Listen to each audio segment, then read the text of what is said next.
Bueno, si en el anterior capítulo hablamos del padre Alvarado con don Juan Ramón Gallardo Soriano, en el día de hoy lo vamos a hacer de la tradición del Corpus Christi en nuestra localidad. Don Juan Ramón, es una fiesta religiosa del siglo, ¿en qué siglo empieza a celebrarse? En 1208, una religiosa en Bélgica, muy devota de la Eucaristía, pues dijo, oye, ¿por qué no sale la imagen del Señor, no sale en este misterio de la Eucaristía, no sale a la calle?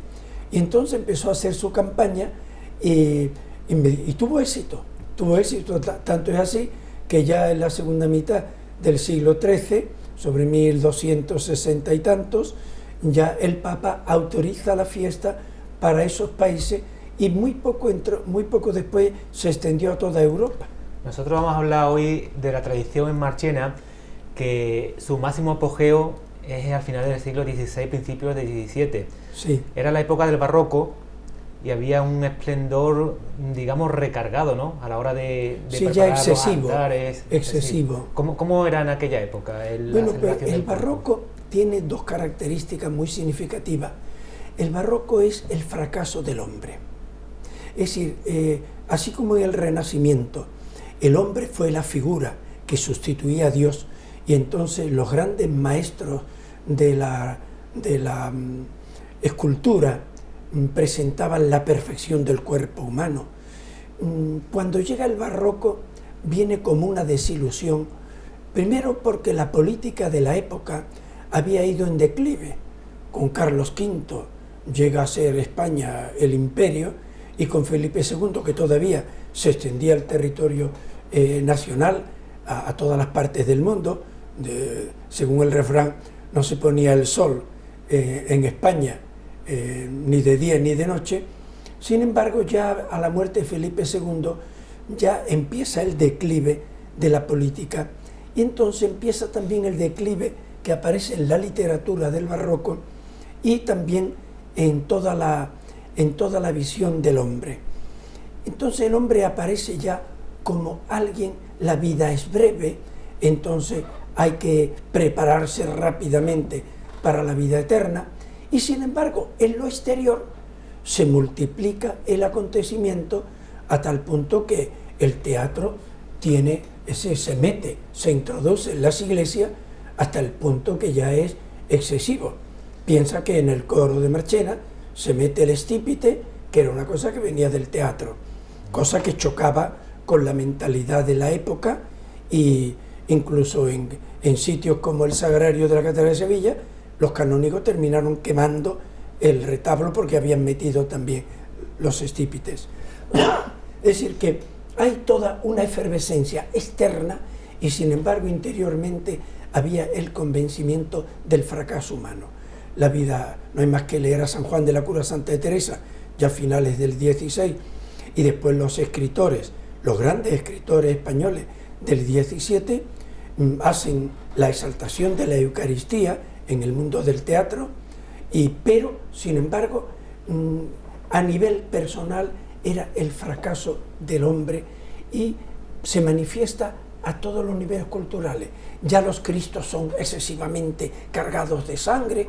Es decir, que es exagerar la nota cuando, por supuesto, nunca se puede exagerar la nota de la crucifixión, que ya era bastante bárbara, pero ya era exagerar y mover los sentimientos del pueblo. Después el horror al infierno, como si el Dios de Jesús fuera un Dios tirano que va a castigar a todo el mundo. Es decir, el miedo. Entonces todo eso crea una situación. Y por otro lado, lo exterior, entonces sacar el máximo esplendor a la calle. Y entonces no contentarse solo con que la Eucaristía se celebre dentro del templo, sino que salga como expresión de ese pueblo que ha vivido todo el acontecimiento de Cristo resucitado y presente en el misterio eucarístico bajo el pan y el vino, y entonces salir a la calle para que el pueblo aclame, más que para la devoción popular y para que los fieles no, es para que todo el pueblo cristiano venere públicamente a Cristo. Y entonces aquellos que no son creyentes, que eran una minoría tan minoría que se contaban con los dedos de la mano, o bien judíos, que todavía había muchos por aquí, y había también musulmanes, pues ante la fiesta cristiana, ellos dirán, ¿esto qué es? Entonces pudieran tener una respuesta. Y la procesión era espectacular, no solamente por la custodia en la calle, sino también otras figuras que acompañaban el cortejo, que puede ser la tarasca, que era una especie de dragón, que era para ahuyentar los males, ¿no? Los malos espíritus. Los malos espíritus. Sí. Ese era el significado que tenía, ¿no? Además también llevaba unos diablillos por ahí. Sí. ¿Cómo era aquello? Era el contraste con la celebración pascual de Cristo resucitado. Entonces poner como la derrota, que por muy grande que aparezca el dragón, al final queda derrotado por una cosa tan simple como es un trocito de pan y un poquito de vino que Cristo ha querido convertirlo en alimento del pueblo, ¿no? Entonces, toda esa parafernalia, pues en el fondo lo que pretende es presentar el contraste. Quizá la fiesta del Corpus, cuando usted llega a Marchena, que era en la década de los 70, sí, estaba un poco en decadencia. ¿O cómo se vivía en aquella fecha? Bueno, no, entonces todavía tenía gran esplendor, porque salían muchas imágenes. A mí el primer año, el año 62, cuando yo había venido en enero, y cuando llega a la fiesta del Corpus, y vengo de San Miguel, porque aquello era filial de aquí de San Juan, y yo hacía de coadjutor aquí en la parroquia, me encuentro en la calle la imagen de San Isidro Labrador, la Inmaculada, San José, todo en sus pasos correspondientes. Y yo me quedé y digo, ¿Y eso le sorprende? Pero todo esto sale en el Corpus. Para mí fue una novedad, porque del sitio que venía era de Constantina. Allí se celebraba la procesión, pero solamente con la custodia y el pueblo cantando por la calle, no había más. Entonces para mí fue, y al poco tiempo empezó a decaer, porque ya la cuestión de los costaleros era un problema, había que pagarlos, y entonces fue desapareciendo el número de costaleros, y empezaron ya las hermandades y cofradías correspondientes a retirar sus imágenes. Y al final quedó solamente en la expresión de procesionar con la custodia. Y hace unos años resurge, ¿no? Gracias a la colaboración de este grupo parroquial de San Juan, de sí, estos los jóvenes, chavales, los jóvenes, que están trabajando mucho este con la recuperación del Corpus. Y es que en la vida no hay mal que por bien no venga. Y entonces el grupo juvenil se entusiasmó, conocen muy bien procesiones de otros lugares, por ejemplo de Carmona, que suelen organizarlo también fantásticamente, y de muchos pueblos de Sevilla. Y entonces ellos empezaron a mover y a hacer resurgir, e incluso a comprometer otra vez a hermandades a que sus imágenes aparecieran, como aparece la Inmaculada o el Niño Hermoso, es decir, a darle un poco de mayor ambientación a la propia procesión. ¿Hoy en día en qué estado se puede decir que se encuentra la procesión del Corpus Marchena? Bueno, ¿Está en su máximo apogeo otra vez de nuevo? Yo creo que le falta un detalle muy importante, y es lo que Cristo celebró en la fiesta judía de la Pascua. Cristo funciona y actúa como un judío. Entonces Él celebró la última cena celebrando la fiesta judía, que tenía una significación verdaderamente excepcional, porque empezaban la cena por una copa de vino, y entonces era la copa de bendecir a Dios por esa bebida que alegraba el corazón de los hombres. Después enseguida venía ya la comida propiamente dicha, con una segunda copa de vino. Venían con hierbas amargas y además con pan sin levadura y el cordero pascual. Entonces esta comida tenía para ello una significación especial, porque inmediatamente de empezar a comer el cordero, el más pequeño de la casa se ponía de pie en la mesa y decía al padre o al presidente de la mesa, si eran varias familias que se reunían: padre, esta comida, ¿por qué es especial? Y entonces dice: hijo mío, porque esta comida estamos celebrando la liberación que Dios actuó de nuestros pueblos cuando estábamos esclavos en Egipto. Y esas hierbas amargas y amarga de la amargura que los egipcios provocaron a nuestro pueblo. Y ese pan sin levadura, que es tan soso, que da náuseas comerlo, es que estuvieron allí viviendo como esclavos. Y entonces era el pan de los esclavos. El pan sabroso no podían comerlo los esclavos.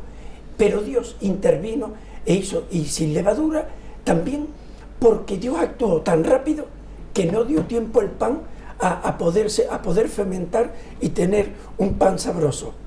Y entonces dice, y estamos celebrando el misterio de nuestra libertad. Pero Cristo el Señor añade un detalle nuevo. Dice, Cristo el Señor dice, le había hablado a los discípulos de la pasión y muerte. De la resurrección hacía ya un poco más tiempo. Y entonces Cristo dice, cuando llega la tercera copa, dice, alto ahí, aquí vamos a hacer algo nuevo.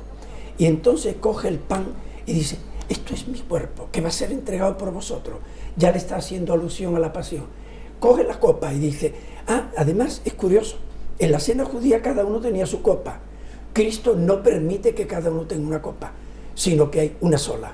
Y Él ahora coge, esta es mi sangre, y es de la nueva alianza que Dios hace con vosotros. Y ahora cada uno va bebiendo de la misma copa. Con lo cual estaba indicando, estamos realizando nosotros una comida familiar. Ya no es el pueblo judío que recuerda su liberación, sino el pueblo nuevo que va a vivir la liberación no ya de Egipto, sino del peor mal que tiene el hombre. Y entonces enlaza el misterio de la Eucaristía, pan y vino, que es curioso, en el altar hay una significación de la muerte, porque el pan y el vino aparecen separados, y que es un cuerpo separado de su sangre, un cadáver. Entonces en el altar aparece Cristo muerto, pero está diciendo, yo ya estoy resucitado, entonces yo os traigo una nueva vida, y esa nueva vida se va a caracterizar por el amor fraterno, la fraternidad. Y entonces aquí no va a haber distinción de ideas, de pensamientos, de qué tal, fulano, sotano, si es rico, es pobre. Aquí todos son los hijos de Dios que van a comer el nuevo vino. Y entonces, cuando llega el siglo XIII, entonces el pueblo dice, bueno, es verdad que a lo largo de la historia, la Iglesia, la Eucaristía, la ponía aparte del altar, en una palomita metálica, y allí guardaban la Eucaristía para llevársela después a los que no podían acudir por enfermedad, por ancianidad o porque estaban en la cárcel. Entonces se le llevaba la comunión y a veces se la llevaba un niño, si estaban en la cárcel en época romana, para evitar el peligro. Entonces, claro, si es el misterio cristiano que sale a la calle, lo que quería significar, mirar que aquí Cristo ya el Señor no mira si tú eres rico o si eres pobre, si tú eres de esta idea o eres de aquella. Cristo te dice, estáis invitados todos a la libertad plena, y esa libertad es la que quiero expresar en la calle, ¿no? ¿Eso cómo se consigue que se refleje en la procesión del Corpus? ¿Cómo se puede Pues conseguir? yo creo que sobre todo una catequesis profunda sobre la Eucaristía. Es decir, porque cuando yo a veces a los chavales de confirmación le he hablado de esta cena judía, y como Cristo actúa como un judío, pero ahora le da un significado nuevo. Esto ya no es recordar el pasado, nosotros tenemos que construir el futuro. Y entonces empiezan a descubrir, entonces es que tú eres más libre mientras mejor cristiano sea, eres mejor hombre mientras mejor cristiano sea. Tú serás capaz de aceptar a los demás tal como piensen, porque tú ya no irás mirando a ver, yo llevo la razón y tú no la tienes, sino que vas mirando que es un hermano que ha salido de las manos de Dios con todo el amor de Dios, y que entonces yo lo que hago es, si veo algo que le pueda ayudar, es decir, se sale del yo egoísta. Pero además hay una cosa muy curiosa en la fiesta del Corpus. En la fiesta hay una distinción que muchas veces se pierde de vista. No es lo mismo una diversión que una fiesta. En la diversión cada uno va a pasarlo él bien. Muchas veces dicen los chavales, es que yo en la misa me aburro, es que tú has creído que era una diversión, y en la diversión tú vas a divertirte tú, pero en la fiesta tú vas a compartir con los demás la alegría que tú llevas. Entonces te olvidas de ti, te das más a los demás, y entonces estás realizándote no ya como persona particular, sino como ser social. Entonces la Eucaristía en la calle está diciendo, cuidado, que Aquí no vengo yo simplemente para que cantéis, sino para manifestar que yo vengo a traer la libertad de los hombres y que la fraternidad tiene que ser una realidad y que tú no puedes decir, es que este es así, este es acá, que este tiene este carácter, que aquel tiene aquella idea. Ay, pues, pero ¿qué idea? Si lo he creado yo, irá diciendo, pues ese es criatura mía, y aquel también, y aquel. Y tú no eres quien para juzgarle, porque el único que tiene que juzgar soy yo, no tú. Entonces la fiesta, el salir a la calle, después la maravilla de las custodias. Las custodias entran como un verdadero templo. Recuerdo que un día me dice un chavalillo, padre, ¿y ese muñequito que hay arriba, eso qué es? Y yo, chiquillo, mira, es que esto es como si fuera una iglesia. El primer cuerpo, pero una iglesia muy completa, porque mete la Biblia aquí entera. Mete abajo, en el primer cuerpo, todo lo que fue antes de Cristo, todo el Antiguo Testamento. Y ahora mete el Nuevo. Fíjate aquí los personajes del Antiguo Testamento, aquí los profetas, el rey David, aquí el sumo sacerdote, aquí las escenas de la recogida del maná, allí los judíos en el desierto que no tenían que comer, y Dios envía el maná y ellos dicen, ¿maná qué significa? ¿Qué es esto? Manú, ¿qué es esto? Dice, pues es el alimento que el Señor os envía. ¡Uy, qué sabroso, qué rico está esto! Y entonces, y después llega el segundo cuerpo y tiene el Nuevo Testamento. Ahí está, fíjate, los 4 evangelistas, los 4 padres de la Iglesia de aquí Occidente, que en el siglo IV y V recogieron toda la tradición de las comunidades cristianas y la plasmaron ellos por escrito. Y después viene el último cuerpo. Mira, este era el sepulcro de Cristo, pero está vacío, porque Él está arriba y está resucitado. Por eso está con la vara, con la bandera del triunfo. Y es que el hombre salido de la tierra está llamado con Cristo a la plenitud de la vida. Hay que decir que la custodia del faro es una verdadera joya que tenemos aquí en Marchena y es una alegría que tenemos que tener los marcheneros de tenerla aquí con nosotros. Esta custodia, cuando yo la vi por primera vez, yo entendía poco de arte y además me interesaba muy poco el arte. Así de sencillo. Pero cuando vine aquí me encuentro que de la noche a la mañana tengo que saber, entonces procuré informarme, ya no solamente, yo había estudiado historia del arte, porque en el seminario teníamos un curso completo porque era necesario saber lo que tratábamos, o íbamos a tratar después. Pero cuando llego a la custodia de Alfaro, digo, bueno, yo la idea que tenía era de las custodias góticas, la de Toledo, la de Sevilla, que todavía es goticista, pero encontrarte con una revolución en el mundo de las custodias, que hasta entonces eran cuadradas, y ahora esta le añade unos salientes para que la cuadratura desaparezca, ahora pone esa elevación de cuerpos. Entonces ya me preocupé, incluso pregunté a Juan Luis Rabé, a profesores de la Universidad de Sevilla, entonces me dice, es que realmente esto fue un esnovismo a nivel nacional, porque la custodia de Alfaro rompe la estética del gótico y empieza el nuevo estilo, pero además, cogiendo lo mejor del Renacimiento italiano, coge la obra de Miguel Ángel, que se había publicado 10 años antes. Y ya Alfaro, con Jerónimo Hernández y con su grupo, ya tenían el tratado de arquitectura de Miguel Ángel en las manos. Y entonces lo aplica a la custodia.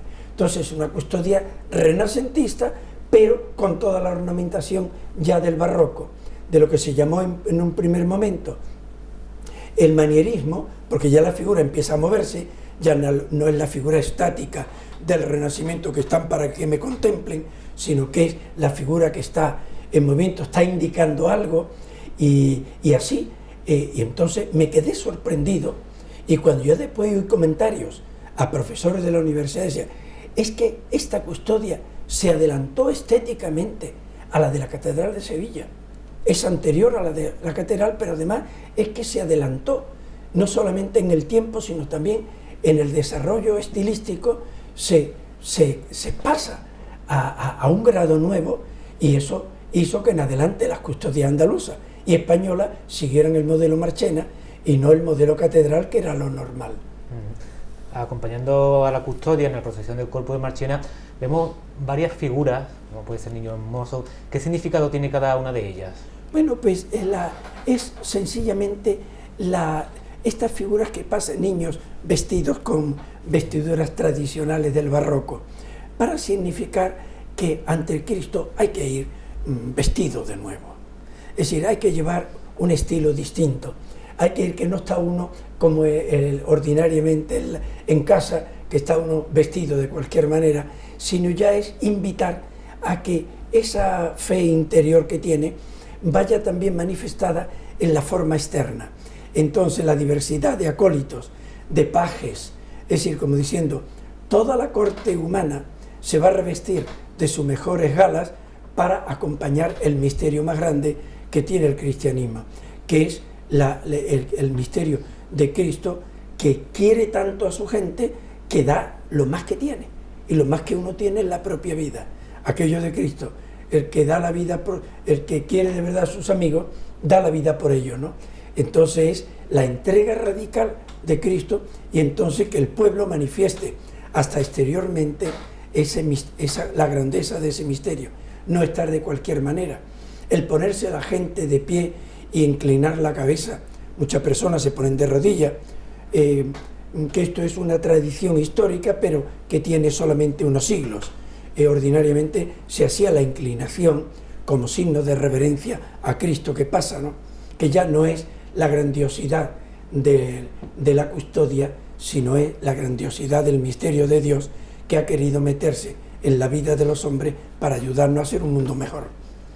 Pues invita a todos los marchineros que participen de estas fiestas, ¿no?, del Corpus, y que no vayan a divertirse, sino que vayan a la fiesta realmente. Exacto, que vayan a la fiesta, y además que cada uno vaya buscando cómo puedo yo colaborar en la grandiosidad de este misterio, porque entonces personas que no tienen fe van a descubrir aquello que decía Tertuliano a principios o finales del siglo III y principio del IV.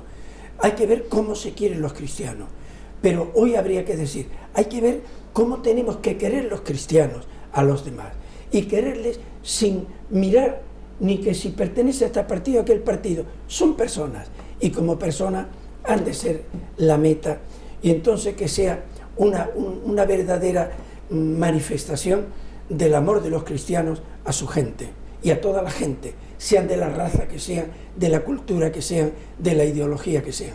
Y eso realmente es lo que expresa. Y sobre todo hay algo maravilloso cuando la custodia va, no cuando le da el sol, porque parece mentira que el sol, que es el que da la luz, sirva de estorbo para ver bien el misterio. Yo le diría que se fijara especialmente en la custodia cuando va en penumbra, cuando le va dando la sombra, le va dando el reflejo de la luz solar, pero entonces cuando se ve perfectamente la perfección de aquellos grabados, la recogida del maná, el arca de la alianza, la ley de Moisés que aparece, el profeta, es decir, y sobre todo la Eucaristía como alimento. Y es curioso que la Eucaristía es pan ácimo, es decir, pan sin levadura, pan no fermentado, para decir, mirar, que la esclavitud del mundo yo vengo a quitarla. Yo vengo a luchar contra toda esclavitud. Quiero gente libre, gente que viva la libertad. Y entonces que la Eucaristía descubra qué es lo que hace verdaderamente libre al hombre. Porque Dios no quiere esclavos. Por eso Dios lo arranca al pueblo hebreo, lo arranca de la esclavitud. Porque el esclavo acepta lo que le pongan. Si el esclavo dice, mira, te dejo en libertad, pero tienes que hacer esto. Dios dice, no, te quiero en libertad. Y cuando seas libre, entonces trato contigo. Mientras tanto, no. Y eso es lo que hace Cristo en la Eucaristía. Trato contigo, pero si eres hombre libre, si eres un esclavo, estás bajo la esclavitud del mal, la esclavitud del egoísmo, del dinero, la esclavitud de querer oprimir a los demás. Entonces tú tienes que salir de esa esclavitud. Como no seas libre, no puedo tratar contigo. Cuando seas hombre libre, entonces te digo, mira, este es mi programa, ¿te convence? Pues aquí lo tienes, ¿no? Pues que así sea. Muchas gracias, don Juan Ramón, y muchas gracias como siempre por atender la llamada de Televisión Marchena. Pues nada, animar a todos a hacer una gran fiesta. No la diversión, sino la gran fiesta, que es que todos, desde los niños, vayan ellos descubriendo que ellos tienen que querer también a sus compañeros de colegio, aunque no les deje jugar a la pelota, aunque les sea antipático, que él tiene que aprender que Cristo el Señor quiere que su corazón esté abierto a la fiesta, a comunicarse a los demás y a colaborar con los demás para que sean los demás los que se lo pasan bien, precisamente porque la comunidad vibrante es la que hace que todos vivan felices y contentos.